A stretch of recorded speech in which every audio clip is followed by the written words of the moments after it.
감사함으로 하나님의 말씀을 우리의 영혼에 받았습니다. 이 귀한 말씀을 우리의 영혼에, 우리의 마음의 신비에 새겼습니다.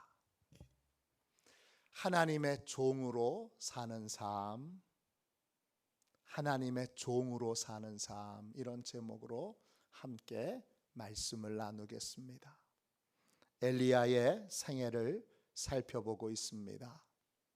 엘리야는 모두가 다 하나님을 떠나고 모두가 다 하나님을 배신하고 모두가 우상을 숭배하고 있는 때에 하나님의 편에 서기로 그렇게 결단한 사람입니다.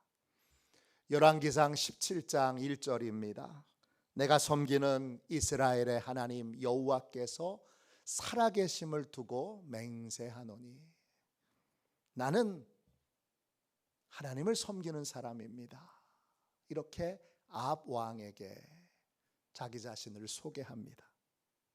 섬긴다, 이 말이 히브리어로 아마드입니다. 뜻은 하나님의 편에 서는 것입니다. 평생 하나님의 편에 서기로 결단한 사람, 평생 하나님의 사람으로 살기로 결단한 사람이 엘리야입니다. 그 섬긴다, 하나님의 편에 있다라는 건 다른 말로 하나님의 종이 된다는 것입니다. 하나님의 편에서 하나님을 섬기는 사람을 우리가 하나님의 종이라고 부릅니다. 목사님만 하나님의 종입니까? 아닙니다. 하나님의 편에 서 있는 모든 사람들은 다 하나님의 종입니다. 하나님의 종 된 사람은 태어날 때부터 하나님의 종으로 태어난 것입니까? 아니면 하나님의 종으로 사는 법을 훈련하고 배우고 익힌 것입니까? 태어나는 것입니까? 훈련받은 것입니까? 훈련받은 것입니다. 하나님의 종은 하나님의 종으로서의 삶을 계속 훈련받는 사람입니다. 목사가 내가 주의 종입니다 고백하면서도 하나님의 종으로서의 삶을 계속 훈련받고 있지 않다면, 계속 고쳐지고 있지 않다면, 계속 다듬어지고 있지 않다면 그분은 이름뿐인 하나님의 종입니다. 제가 훈련을 게을리하지 않도록, 제가 수만 가지의 약점과 문제점을 가지고 있잖아요. 제가 수많은 문제점을 가지고 있는 사람으로서 계속 하나님의 종으로 훈련받을 수 있도록, 계속 다듬어질 수 있도록, 계속 깎아질 수 있도록 기도해 주시기를 부탁드립니다. 아울러 저만 하나님의 종이 아니라 우리는 다 하나님의 편에 서기로 했기에 다 하나님의 종입니다. 하나님의 종은 저절로 만들어지는 것이 아니라 훈련과 배움을 통해서 차츰 만들어져 가는 것입니다. 그럼 도대체 어떤 훈련을 받아야 합니까? 하나님의 종은 어떤 훈련을 받습니까? 오늘 하나님의 종으로서 우리가 꼭 훈련해야 될 세 가지를 같이 나누도록 하겠습니다. 하나님의 종으로 살려면 어떤 훈련을 거쳐야 합니까? 첫 번째, 하나님의 인도를 구하고 하나님의 인도를 따르는 훈련을 해야 합니다. 오늘 말씀 18장 1절의 앞부분을 읽겠습니다. 많은 날이 지나고 제3년에 여호와의 말씀이 엘리야에게 임하여 이르시되, 엘리야는 아합 왕을 찾아가서 이렇게 외쳤습니다. 17장 1절입니다. 내가 섬기는 이스라엘의 하나님 여호와께서 살아계심을 두고 맹세하노니 내 말이 없으면 수년 동안 비도 이슬도 있지 아니하리라. 아합 왕에게 이 말을 하고 엘리야는 숨어 지내게 됩니다. 얼마나 숨어 지낼까요? 많은 날들이 지났습니다. 무려 3년이라는 시간이 지났습니다. 날수로 계산하면 많은 날 1000일이 넘게 지났습니다. 그 사이 하나님께서 가뭄에 대해서 아무 말씀도 안 하십니다. 그러면 하나님의 종은 어떻게 해야 되죠? 기다려야 합니다. 하나님이 말씀하실 때까지 기다려야 합니다. 하나님의 종은 하나님의 인도를 구하고 하나님이 말씀하실 때까지 인내하며 기다려야 합니다. 엘리야는 1000일이 넘게 하나님이 말씀하실 때까지 기다렸습니다. 하나님의 종에게 중요한 건 재능이 아닙니다. 열심이 아닙니다. 하나님의 종에게 중요한 건 순종입니다. 하나님의 종에게 중요한 건 일이 아닙니다. 일을 얼마나 열심히 했느냐, 이게 아니라 하나님과 어떤 관계를 맺고 있느냐, 이것입니다. 시편 127편 1절 2절입니다. 여호와께서 집을 세우지 아니하시면 세우는 자의 수고가 헛되며 여호와께서 성을 지키지 아니하시면 파수꾼의 깨어 있음이 헛되도다. 내가 일찍이 일어나고 늦게 누우며 수고의 떡을 먹음이 헛되도다. 그러므로 여호와께서 그의 사랑하시는 자에게는 잠을 주시는도다. 하나님의 종에게 열심히 수고하는 것보다 더 중요한 게 있습니다. 하나님의 뜻이 아닌 수고는 헛수고입니다. 집을 세우려고 해도 집은 세워지지 않습니다. 집을 지키려고 해도 집을 지켜지지 않습니다. 하나님의 뜻에 순종하는 수고여야 열매가 있습니다. 아무리 일찍 일어나고 늦게 누우며 수고해도 하나님의 인도를 따르지 않는 그러한 수고와 헌신은 열매를 맺을 수 없습니다. 그러므로 하나님의 인도를 구하고 하나님의 인도를 따르려면 하나님이 말씀하실 때까지 기다릴 수 있어야 합니다. 하나님은 계획하신 일을 하나님의 일꾼이 초조해 한다고 앞당기거나 늦추시지 않으십니다. 우리가 아무리 초조하고 조급하게 기도해도 하나님은 하나님의 때가 돼야 그 일을 행하십니다. 결코 초조하게 기도한다고 그 하나님의 때를 앞당기거나 또는 늦추지 않으십니다. 우리는 잠잠히 하나님의 때를 기다려야 합니다. 하나님은 하나님의 때가 되었을 때 비로소 행동하십니다. 하나님의 때가 될 때까지 하나님은 마치 우리를 잊어버리신 것처럼 잠잠히 계십니다. 그럴 때 하나님의 종은 하나님이 말씀하실 때까지, 하나님이 일하실 때까지 잠잠히 인내하며 기다려야 합니다. 하나님을 믿지 않고 아브라함처럼 자기 꾀로 하나님의 약속을 앞당기려고 해서는 안 됩니다. 아브라함은 하나님이 아내 사라를 통해서 자식을 주신다고 약속했지만 그 약속을 믿지 못하고 하나님의 약속을 앞당기기 위해서 처불었습니다. 하갈입니다. 그리고 그 하갈을 통해서 자식을 낳습니다. 이스마엘입니다. 그런데 하나님의 때가 되어 하나님이 사라를 통하여 이삭을 낳았을 때 하갈과 이스마엘은 아브라함에게 크나큰 고통이 되었습니다. 우리는 묵묵히 하나님의 때를 기다릴 줄 아는 훈련을 해야 합니다. 하나님의 때를 믿음과 인내로 기다리지 못하고 내 생각으로 내 열심으로 하나님의 때를 일부러 앞당기려고 드는 것은 불신이고 불순종입니다. 하나님의 때는 인간의 꾀로 앞당겨지지 않습니다. 하나님은 정하신 하나님의 때에 하나님의 일을 하십니다. 그러므로 하나님이 정하신 때까지 하나님의 종이 해야 되는 가장 중요한 훈련은 믿음으로 인내하는 것입니다.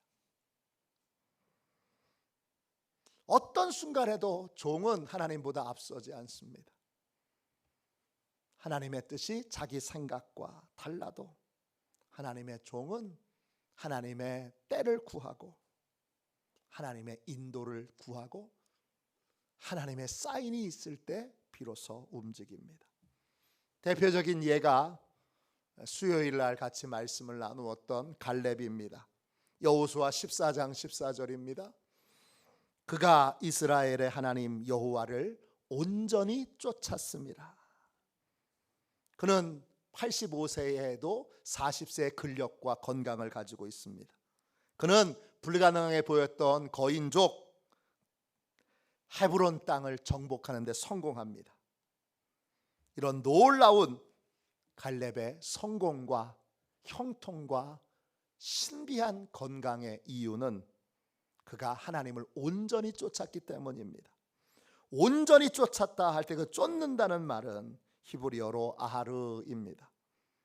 뜻은 하나님보다 앞서지 않고 하나님의 뒤에 성실하게 머물러 있는 것입니다. 한 번이 아니라 한 번은 어쩌다가 하나님의 인도함을 순종하여 따를 수는 있어도 항상 성실하게 하나님 뒤에서 하나님의 인도를 구하고 하나님의 인도를 따르는 것은 많은 훈련이 필요한 것입니다. 갈렙은 그런 훈련을 받은 사람이었고 그래서 그는 항상 하나님 뒤에 서서 하나님의 인도를 구하고 하나님의 사인이 있을 때 비로소 움직였습니다.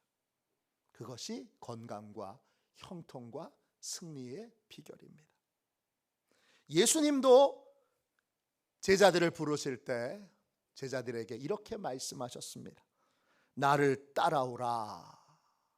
내가 너희를 사람을 낚는 어부가 되게 하리라. 사람을 낚는다는 건 사람을 변화시키는 것이고 사람을 구원하는 것입니다. 사람을 구원하는 사람, 사람을 변화시키는 사람이 되려면 한 가지의 조건이 필요합니다. 나를 따라오라 그러셨습니다. 예수님을 따른다 무슨 뜻입니까? 따라오라라는 말은 두 개의 단어로 이루어져 있습니다. 듀테와 오피소입니다. 듀테는 가까이 오라는 뜻입니다. 오피소는 등 뒤에라는 뜻입니다. 가까이 와서 내 등 뒤에 내 뒤편에 서라. 이게 따라오라는 말입니다. 영혼을 구원하는 사람, 많은 사람을 변화시키는 사람이 되려면 예수님보다 앞서지 말고 항상 예수님의 인도를 구하고 예수님의 인도를 따라야 합니다. 사도 바울도 한 걸음도 주님보다 앞서지 않습니다. 주님의 허락 없이는 한 걸음도 움직이지 않습니다. 하나님의 종이 되려면 훈련해야 되는데 첫 번째 훈련이 뭡니까? 하나님의 사인이 있을 때 비로소 움직이는 훈련을 해야 합니다. 결혼을 해야 합니다. 근데 마음에 드는 신부감이 있습니다. 마음에 드는 신랑감이 있습니다. 그냥 결혼하지 않고 반드시 하나님의 사인을 구합니다. 내가 취직하고 싶습니다. 그러면 반드시 하나님의 사인을 구해야 합니다. 무엇이든지 하나님의 사인을 구하고 하나님의 사인이 있을 때 비로소 움직이는 것, 그게 바로 하나님의 종입니다. 아이가 종종 행방불명되는 경우들이 있습니다. 신기한 건 서울에서 잊어버렸는데 경기도에서 찾기도 하고 의정부에서 찾기도 하고 파주에서 찾기도 하고 심지어는 경기도 광주에서 찾기도 합니다. 애가 걸어서 어떻게 거기까지 갔을까 신비한데, 아이들은 불안하면 무조건 직진 본능입니다. 아이는 불안한 마음에 가만히 있을 수가 없습니다. 아빠가 안 보여, 엄마가 안 보여. 그러면 아빠, 엄마 어디 있어? 그러면서 막 직진합니다. 직진하다 가면 경기도 광주까지 가는 겁니다. 근데 내가 스스로 부모를 찾으러 돌아다니면 부모를 만날 수 있는 확률이 거의 없습니다. 부모를 만나려면 어떻게 합니까? 멈춰 서야 합니다. 불안한 마음이 나를 폭풍처럼 휘몰아쳐도 그 자리에 멈춰 있어야 합니다. 부모가 자신을 찾아서 돌아올 때까지 그 자리에서 움직이지 않고 가만히 있을 수 있는 용기가 있어야 합니다. 이 용기는 어린 아이에게 있어서는 정말 초능력과 같은 능력입니다. 불안하면 우리도 어린아이가 되어서 자꾸 우리가 스스로 문제를 해결해 보려고 합니다. 하나님 대신해서 우리가 해결해 보려고 합니다. 그러지 말고 그때 정말 하나님이 주시는 담대한 믿음과 능력으로 가만히 있어야 됩니다. 멈추지 말아야 합니다. 모든 불안과 두려운 마음을 버리고 하나님의 사인이 있을 때까지 기다려야 합니다. 하나님의 편에 있는 사람은 이 기다리는 훈련을 잘하여 하나님보다 앞서지 않는 삶을 살고 항상 하나님의 인도를 구하고 하나님의 인도를 따르기 위하여 하나님의 사인을 구합니다. 이러한 멈춤의 훈련, 하나님이 사인이 있기 전까지 움직이지 않는 훈련, 이런 훈련을 잘 하는 사람이, 이 훈련이 잘 되어 있는 사람이 하나님의 종입니다. 제가 하나님의 종으로 하나님의 사인이 있기 전까지 조급한 마음에, 또 불안한 마음에, 두려운 마음에 하나님보다 앞서지 않고 하나님이 사인이 있을 때까지 굳건하게 멈춰 있을 수 있는 용기와 믿음 있는 종이 되도록 기도해 주시기를 바랍니다. 또한 여러분도 하나님의 분명한 사인이 있을 때까지 멈출 수 있는 용기 있는 사람이 되십시오. 움직이는 사람이 용기 없는 사람이고, 하나님의 사인이 있을 때까지 움직이지 않는 사람이 진짜 용기 있는 사람이고 진짜 용맹한 사람들입니다. 이러한 용맹한 하나님의 종들이 다 되시기를 주님의 이름으로 축원합니다. 두 번째, 하나님의 종으로 살려면 어떤 훈련을 거쳐야 합니까? 믿음의 우선순위를 바로 세우는 훈련을 해야 합니다. 18장 1절 뒷부분을 읽겠습니다. 너는 가서 아합에게 보이라.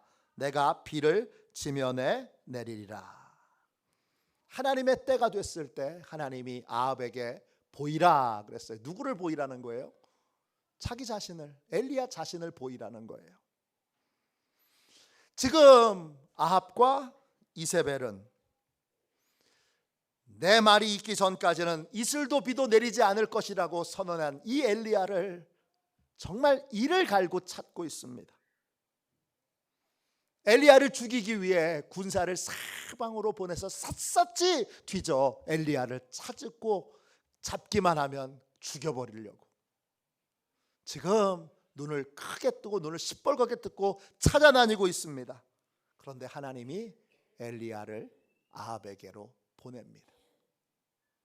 이젠 숨어 있지 말고 너 자신을 아합에게 가서 보여라.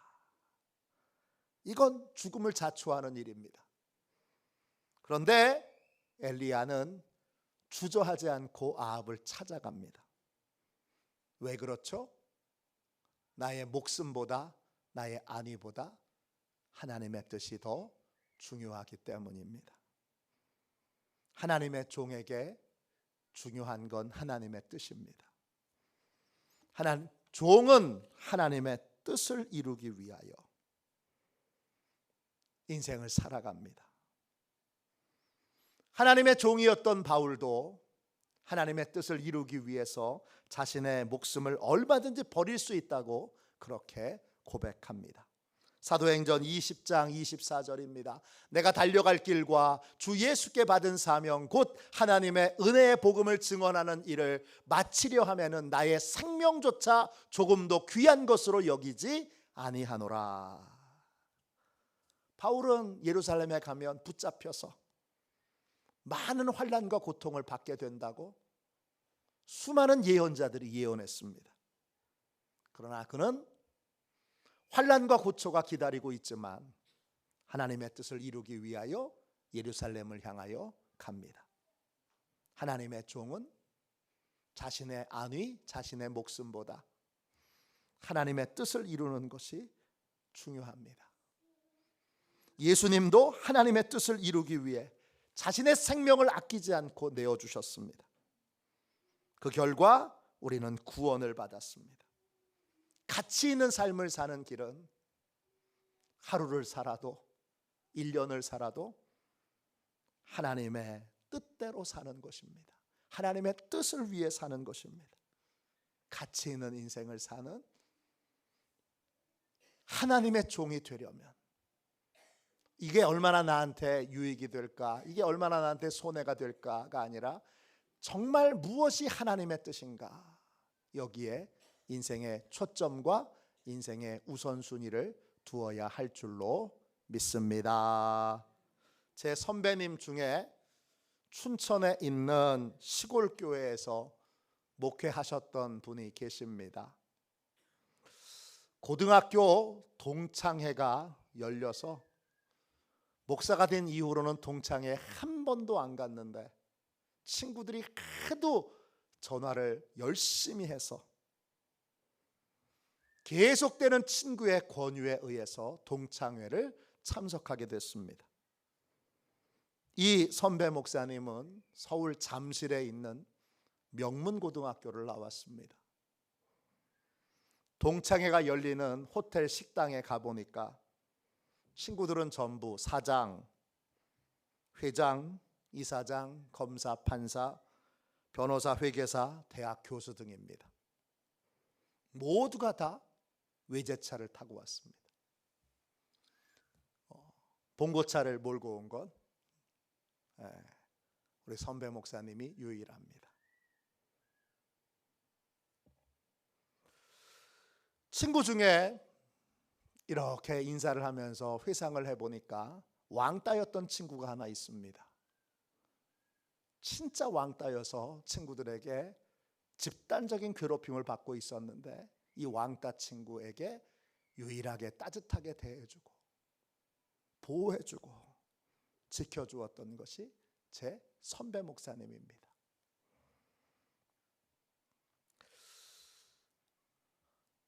그 친구가 오래간만에 만났는데 그 왕따였던 그 친구가 대단한 사람이 되어 있습니다. 싱가포르의 사모펀드의 회장이 되어 있습니다. 고등학교 때 왕따였던 나를 따뜻하게 대해주었던 내 친구가 이렇게 훌륭한 목사님이 됐다고 친구들 앞에서 박수치게 하고 또 높여주고, 그리고 집에 돌아갈 때 호텔 무료 숙박권을 한두 장이 아니라 여러 장을 봉투에 넣어서 줬습니다. 다음에 동창회에 갔더니 야, 골프 안 치는 건 너밖에 없더라. 그리고 자기가 쓰던 중고 골프채지만 명품 골프채를 또 선물로 줍니다. 그 다음 해 또 동창회 갔더니 야, 친구 중에 승용차 없는 건 너밖에 없더라. 그리고는 중고지만 비싼 승용차를 선물로 줍니다. 그러면서 그 해에 이런 제안을 합니다. 친구야, 나 정말 믿을 만한 사람 필요한데 너의 진가를 모르는 그 시골에서 썩지 말고 나 좀 도와주면 안 되니? 너 목회 그만두고 싱가포르로 건너와. 내가 너하고 내 집하고 내 자녀들 다 책임질게.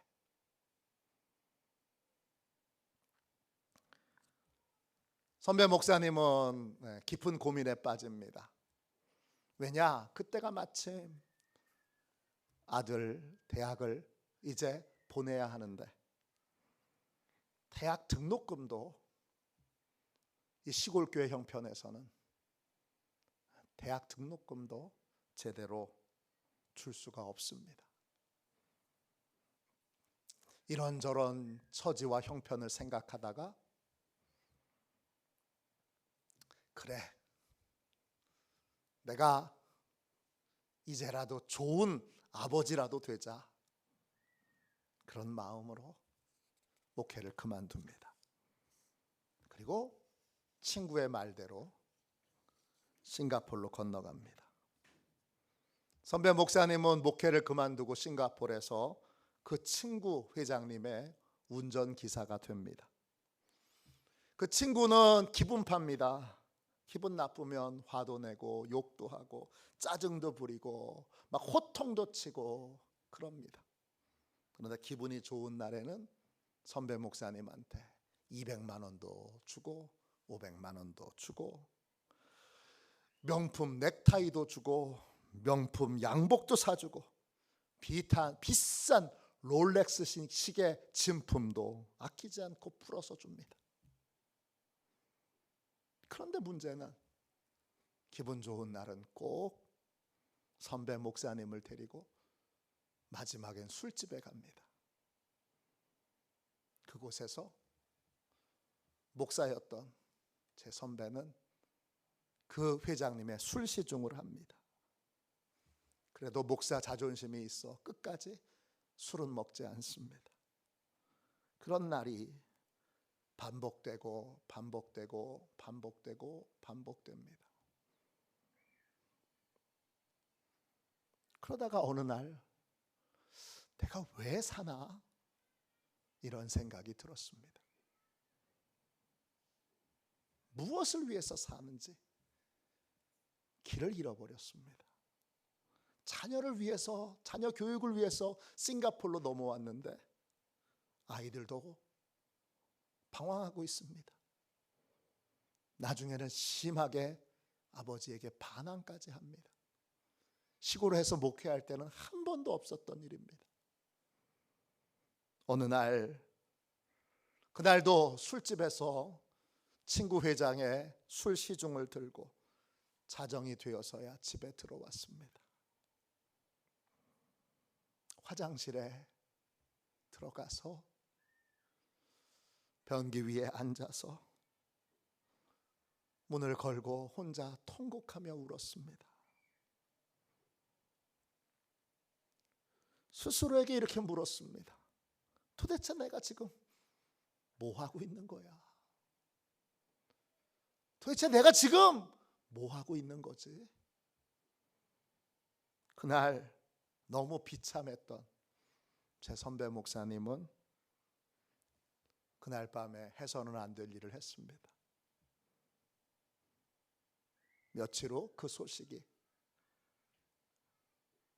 제게도 전해졌습니다. 정말 쓸쓸하고 아팠던 소식이었습니다. 하나님의 종은 하나님의 뜻대로 삶을 살아야 합니다. 삶을 사는 것보다 중요한 건 가치 있고 의미 있게 사는 것입니다. 하루를 살아도 가치 있고 의미 있게 살려면 하나님의 뜻을 깨닫고 그 뜻에 내 시간을 소비해야 됩니다. 내 시간을 써야 합니다. 예수님처럼 목숨보다 하나님의 뜻을 더 중요하게 여기는 삶을 살아야 합니다. 믿음으로 우선순위가 바로 될 때 가치 있는 삶, 힘들어도 의미 있는 삶, 힘들어도 살리는 삶, 또 회복시키는 삶, 변화시키는 삶을 살 수 있게 됩니다. 세 번째, 하나님의 종으로 살려면 어떤 훈련을 거쳐야 합니까? 세 번째, 하나님을 믿고 신뢰하는 훈련을 해야 합니다. 18장 1절 뒷부분을 한 번 더 읽겠습니다.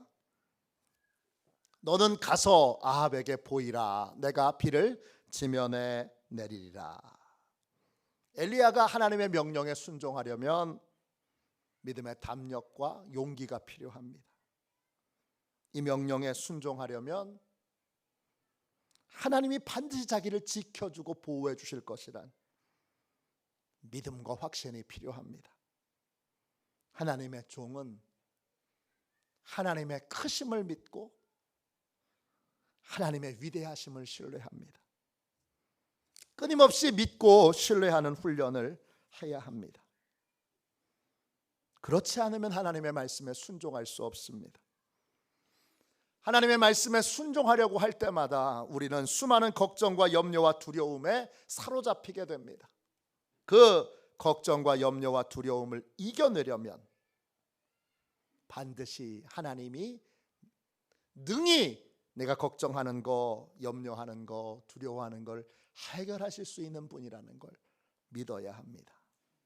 그 믿음을 가질 때 우리는 담대한 용기를 갖게 됩니다. 잠언 28장 1절입니다. 의인은 사자같이 담대하니라. 의인은 믿음으로 살리라 그랬어요. 믿음으로 사는 사람이, 하나님을 믿고 의지하며 사는 사람이 의인입니다. 이런 사람은 하나님의 말씀에 순종할 수 있는 용기와 담대함을 가지고 있습니다. 하나님의 종은 순종을 어렵게 하는 모든 걱정과 염려와 두려움을 하나님이 능히 해결해 주실 줄로 믿고 믿음으로 순종의 길을 걸어갑니다. 제가 아는 선교사님 부부가 있는데 이제 선교사 훈련을 마치고 선교지로 떠나려고 하는데 사모님이 디스크가 걸렸습니다.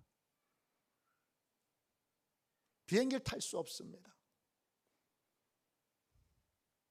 그래서 이제 선교지로 가는 걸 뒤로 미뤄야 되나, 어떻게 해야 되나 고민했습니다. 그런데 이 선교사님 사모님 무대뽀입니다. 나를 창조해 주신 하나님이 나를 이 디스크에서도 고쳐주실 줄로 믿고, 그 허리가 비행기에 오래 타면 허리가 막 끊어질 듯 아픈데 여기에 압박 분대를 묶고 비행기를 탑니다. 죽으면 죽으리라. 그리고 비행기를 탔는데 여러분, 진짜 신기한 일이 일어났습니다. 비행기 타고 가고 내릴 때까지 허리가 안 아팠습니다. 내려서 선교지에서 사역을 시작하는데 더 희한한 일이 벌어졌습니다. 허리가 더 이상 아프지 않습니다. 하나님이 어떻게 하셨는지 모릅니다. 근데 중요한 건 하나님께서 해결해 주실 줄로 믿고 행했더니 하나님이 정말 해결해 주셨다는 것입니다. 하나님의 종은 저절로 만들어지지 않습니다. 저 사람은 원래부터 하나님의 종, 그런 사람은 없습니다. 원래부터 하나님의 종이었던 사람이 있다면 그 사람은 하나님의 종이 아닐 가능성이 높습니다. 하나님의 종처럼 보여도 진짜 하나님의 종은 아닐 가능성이 높습니다. 하나님의 종은 끊임없이 훈련하는 사람입니다. 목사가 주의 종인 이유는 끊임없이 훈련을 받아야 하기 때문입니다. 내가 원래 주의 종이요, 그러면 이렇게 말하는 분은 주의 종이 아닐 가능성이 높습니다. 진짜 종은 자신을 그렇게 말하지 않습니다. 종은 끊임없이 종의 훈련을 받아야 합니다. 대표적인 훈련은 하나님의 인도를 구하고 인도를 따르고 하나님의 사인이 있을 때 움직이고 사인이 있을 때까지 멈춰서 기다릴 줄 아는 훈련입니다. 이건 굉장한 인내와 용기와 담력이 필요한 훈련입니다. 저한테 제일 힘든 훈련이 뭐냐고 물어보시면 아무것도 안 하고 가만히 있는 겁니다. 가끔 제 아내가 얘기할 때가 있습니다. 여보, 좀 가만히 있어. 저도 제 아내한테 얘기합니다. 여보, 제발 좀 가만히 있어. 둘 다 제일 못하는 게 있습니다. 가만히 있는 겁니다. 하나님의 종은 일하는 것보다 순종하는 것이 먼저이기에, 능력보다 관계가 먼저이기에 반드시 하나님의 사인이 있기 전까지 멈춰서 기다릴 줄 알아야 합니다. 기다림의 훈련을 하는 사람이 종입니다. 또 우선순위를 바로 세워야 합니다. 하루를 살아도 1년을 살아도 10년을 살아도 하나님의 뜻대로 살아야 가치 있는 인생이고 거기에 열매가 있습니다. 내가 얼마나 오래 사느냐가 중요한 게 아니라 한순간이라도 하나님의 뜻대로 사는 것이 중요합니다. 그래야 예수님처럼 후회하지 않는 인생, 권능의 도구가 되는 인생, 부활의 영광에 참여하는 삶을 살 수 있습니다. 하나님의 종은 하나님의 능력을 인정하고 고백하는 훈련을 해야 합니다. 하나님이 얼마나 위대하신지를 인정하고 고백해야 합니다. 인정하고 고백하면 하나님이 우리에게 우리가 걱정하고 염려하고 두려운 것을 능히 이기고 해결하실 수 있는 하나님의 능력을 믿는 믿음을 주십니다. 그 능력을 하나님께 그런 능력이 있음을 믿고 의지할 때 우리는 비로소 순종할 수 있습니다. 모든 그리스도인이 엘리야처럼 하나님의 종이 되어야 합니다. 엘리야가 하나님의 종인 것처럼 우리도 하나님의 종입니다. 하나님의 종으로 배우고 훈련하는 최소한 이 세 가지의 훈련은 매일매일 여러분의 삶에서 행하는 그러한 신실한 하나님의 종들 다 되시기를 주님의 이름으로 축원합니다. 우리 함께 찬양하겠습니다.